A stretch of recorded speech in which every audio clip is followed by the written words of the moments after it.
أهلا بكم من جديد. وفي هذه الفقرة يصحبنا الأستاذ حازم صلاح أبو إسماعيل المرشح المحتمل لرئاسة الجمهورية.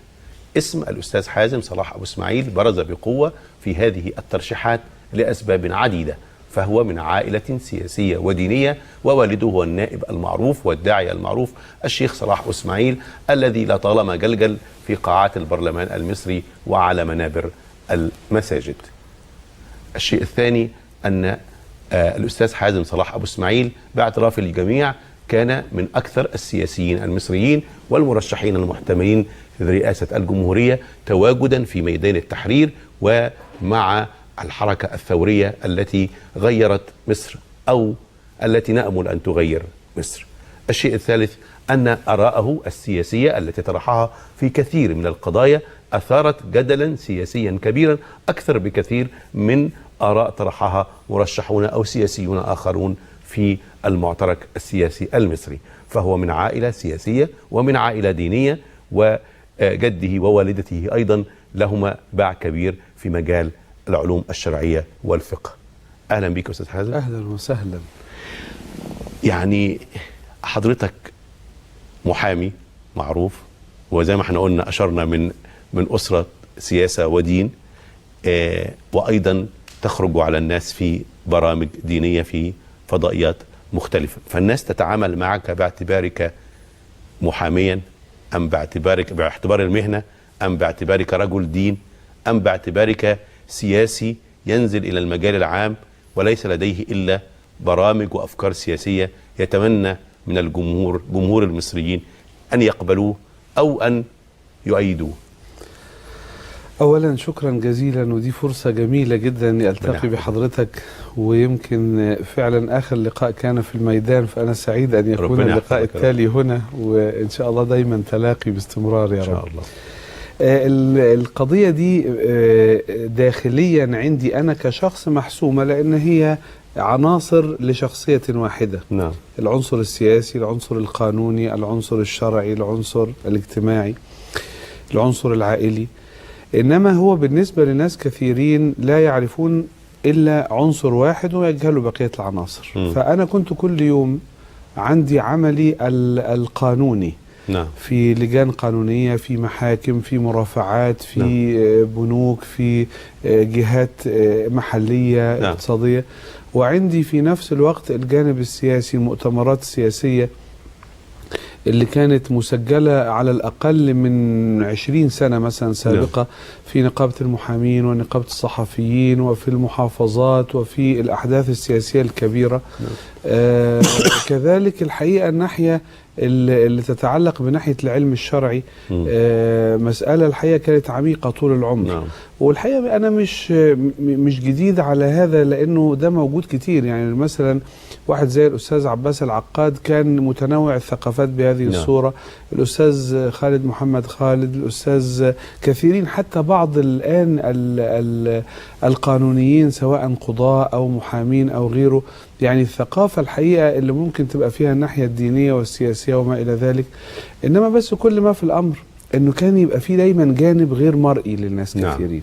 فمثلا اللي كانوا يحضروا، لكن هو أنا أعرف حضرتك تتكلم عن مين، سواء الأمثلة أو ناس طبعا آخرين موجودين في المجال، لكن لما يقدموا نفسهم كمحامين أو كسياسيين أو كشخصيات عامة، حتى لو لديهم هذه الخلفية اللي حضرتك تفضلت عنها من ثقافة العلوم الشرعية وكذا، غير لما يقدموا نفسهم باعتبارهم دعاء أو رجال دين.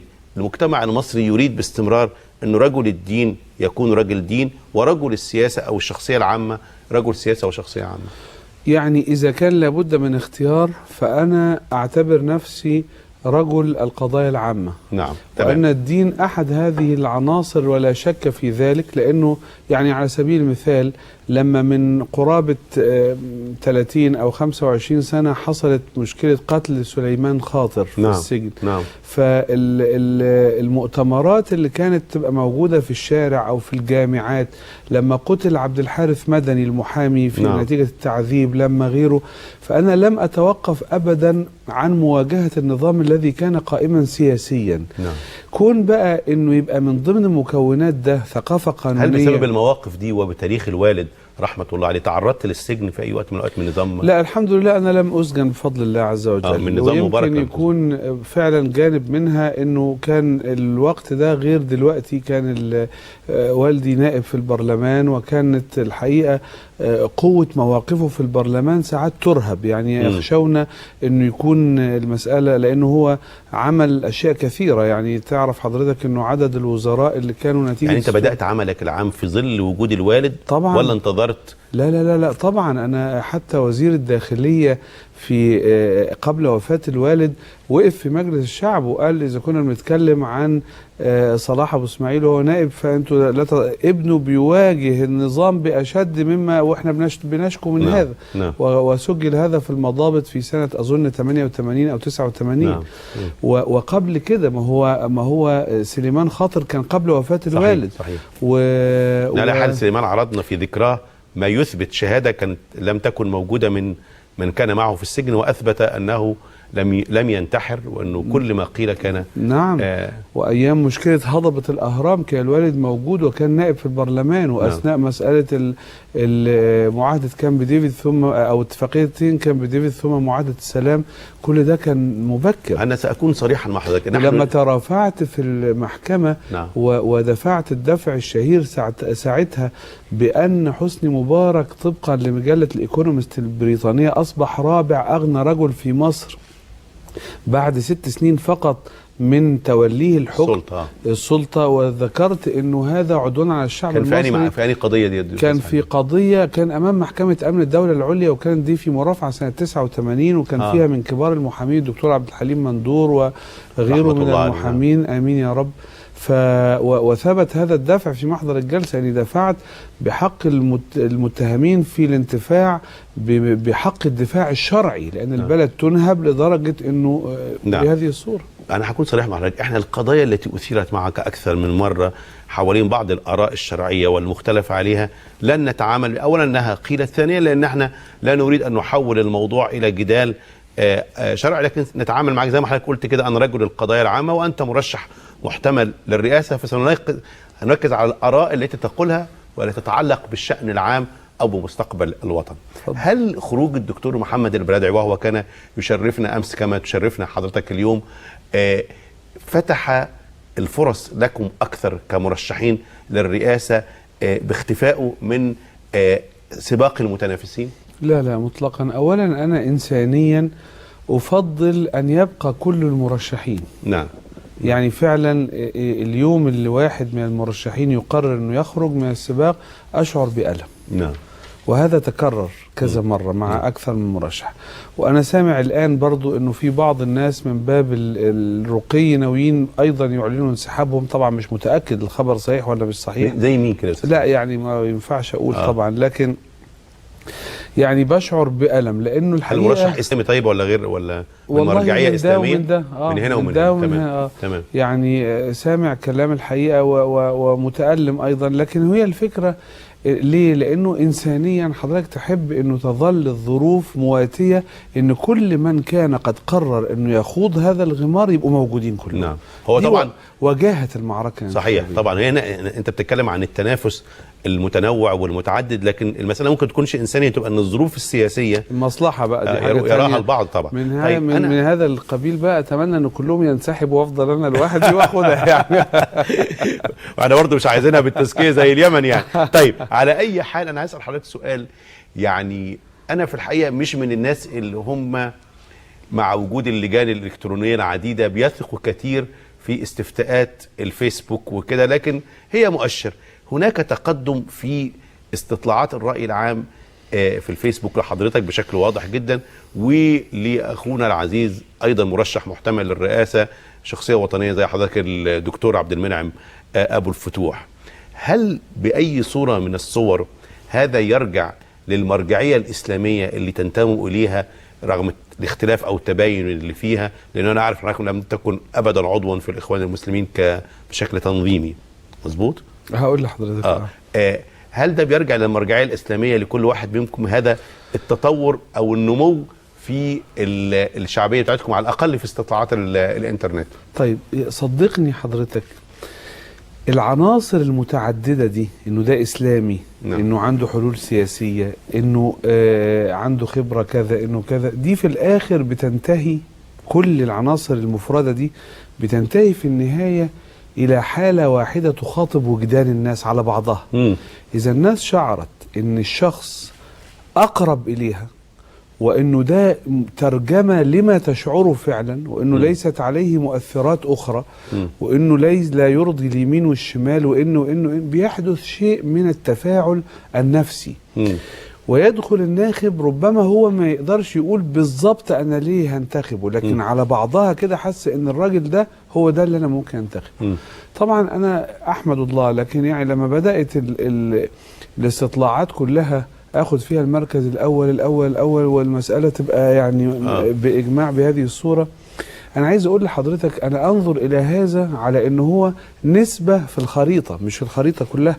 لانه جايز ده يقول ان طلبة الجامعات مثلا بدأت تستشعر انه لا هذا هو اختيارها، ممكن اقول كده. جايز يتقال انه مثلا الشباب بصورة او باخرى، انما قد يكون مثلا العامل اللي قدام المكنة او الفلاح اللي في الغيط لا يستخدم التصويت الالكتروني ربما. وبالتالي لازم الانسان ينظر في الغالب يعني طبعا في الغالب، لانه يعني جايز شريحة سنية معينة. صحيح. يعني أنا لا أصوت في التصويت الإلكتروني، وأحيانا شريحة اجتماعية كمان، وقد يكون مش عارف، متهيألي الشرائح الاجتماعية كلها دلوقتي بقى فيها الكلام ده. إنما فبالتالي هو الإنسان ما يصحش إن هو ينظر، هي حاجة تفرح بس ما يصحش ينظر إليها على إنها شيء يغر. لا، هو ده في مقياس. أنا طبعا في منتهى السعادة إني أشعر إن جمهور مثلا الجامعات والنوادي والشباب والشوارع، يعني إنه الشريحة دي ممكن يكون واحد متوقع المسألة الله أعلم، لكن يعني طبقا لقراءة الاستفتاءات دي إنها مثلا خلاص اختياراتها محسومة، شيء يسعدني جدا. طيب حضرتك عمرك ما كنت من الفلول أو النظام القديم، مظبوط؟ لا، فلول يا نهار أبيض. طيب الحمد لله، الحمد لله. خلاص أنا ضد. شوف يا أستاذ حسين، حسني مبارك تولى الحكم سنة 81، جدد له 87 و93 و99 و2005. تمام. الأربع مرات بدأ من المرة الثانية أنا كنت واحد من القليلين اللي جهروا في الميكروفونات وبأعلى صوتهم بأنني أرفض التجديد لحسني مبارك. تمام. وأراه غير أهل لهذا.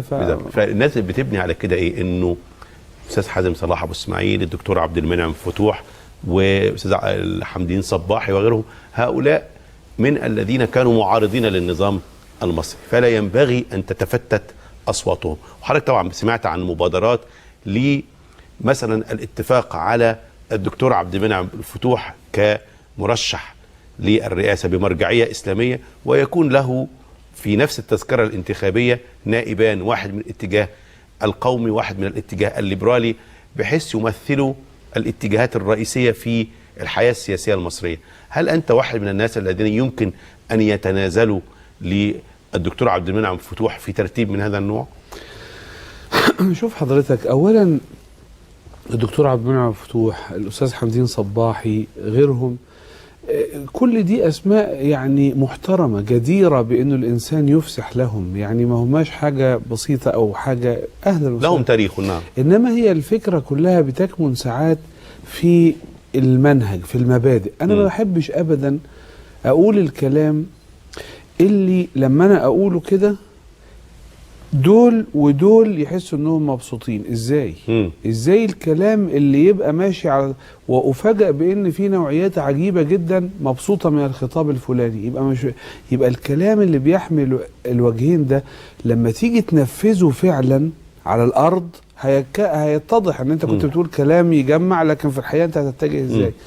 مؤسسة الرئاسة، وتشعر ان الاخرين يقولون هذا الكلام. لا، ده انا هقول لحضرتك بقى انا اقصد ايه.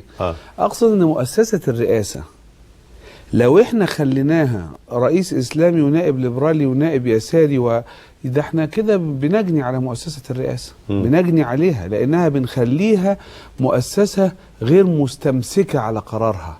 بنخلي انت مضطر، ما هو خلاص الراجل ملتزم أدبيا انه ده يفضل النائب بتاعي طول المدة، ما اقدرش اشيله، ولازم يديله مهام كمان، ولازم يديله مهام، وده يبقى شريك، ولو ما سمعش الكلام يطلع في الإعلام يقول هذا الكلام أنا لا أوافق عليه. لا، ده احنا يبقى عملنا مش مركب فيها رئيسين، ده احنا عملنا مركب اللي يضرب بالبنية أقوى شوية تتجه المركب ناحيته. ما ينفعش، ما ينفعش خالص. لازم نتفق إن احنا عندنا فرنسا مثلا اللي الناس فرحانة جدا باستقرار ديمقراطيتها، كان فيها الرئيس اليميني ثم الانتخابات. يعني أنا فاكر لما ديستان دخل الانتخابات ضد ميتيران وجاء الرئيس الاشتراكي الأول ميتيران كرئيس وزراء يميني ورئيس وزراء يميني، لكن وضوح الاختصاصات دستوريا وشال ده. بعد كده تبص تلاقي حضرتك شيراك يأتي ويخلفه ساركوزي، نفس الموضوع يميني ويساري. ما ينفعش يميني ويساري يتحولوا إلى أنهم الاثنين بيخبطوا في بعض. لازم زي مثلا طب ولا يمكن حد يخوف حضرتك ان عايز رئيس باتجاه سياسي واحد يفرض نفسه على البلد وكمان يبقى عنده سلطات مطلقة؟ يمكن ده يخوف الناس. انا هاخد رد حضرتك، بس عندي فاصل اعلاني وهرجع لحضرتك تجاوب عليه وعلى تقدير مختلف في هذا الموضوع. اهلا وسهلا.